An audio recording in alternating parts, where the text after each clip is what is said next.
la parole est à vous. Merci, Monsieur. Thank you, Mr. Chair. My first question is for the Hydrogen Canada tax credit and the Canada Growth Fund. You said in your comments that the devil was in the details, and could you just mention some of these details so that we have a better idea of the caveats that these two programs are bringing to your company? Absolutely. When I said that, I speak, for example, I'll provide some examples. What are the boundaries? What in a project, in a comprehensive project, what can be considered part of the clean tech tax credit? What can be considered part of the hydrogen-specific tax credit, right? Knowing that many projects have perhaps a renewable energy component, a hydrogen component. In a transportation project, for example, again, what are the boundaries? Does it end at the spigot, at the pump? Are all these elements part of the eligible, right?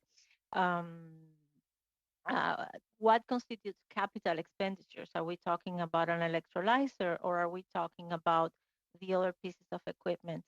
Another important point is the claiming and processing timing. So, for example, is the claim on a tax year end basis, and then would there be a 6 months, for example, wait period? That may put a company waiting for 18 months. And if that is the case, are there any mechanisms to help bridge that 18 months gap, for example? Also, for example, questions around stackability. Is the ITC relevant to 100% of the project, or is it after a grant or repayable contributions? Another important question would be, when does the ITC kick in? For example, we don't want to penalize early adopters and early movers, right? Would there be a way of making the ITC applicable retroactive, for example, 12 months from the date of the announcement? That is as well a question. So I think the idea for the members and for CHFCA is that we really would like to be part of the conversation and the discussions to make the best functioning ITC that we can develop, to make it as effective as we can. And the final point, how they coordinate with other groups like CIB, CIF, NRCan funding, right? So think about the overall need, the overarching need of the sector is around de-risking. So how do all these different initiatives that we have in Canada play together like pieces of a puzzle, right? Thank you.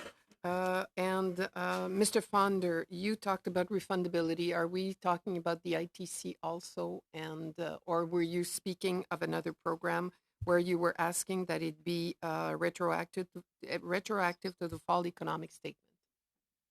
Well, thanks for the question. And what I was referring to was the concept of the ITC being refundable is an important piece of this. It also makes it simplified relative to other programs. And I think one of the things that we see in this particular bill is not only is it allowing us to keep up with what's happening in the U.S., but provide some leadership in terms of making our program simpler than what is happening south of the border.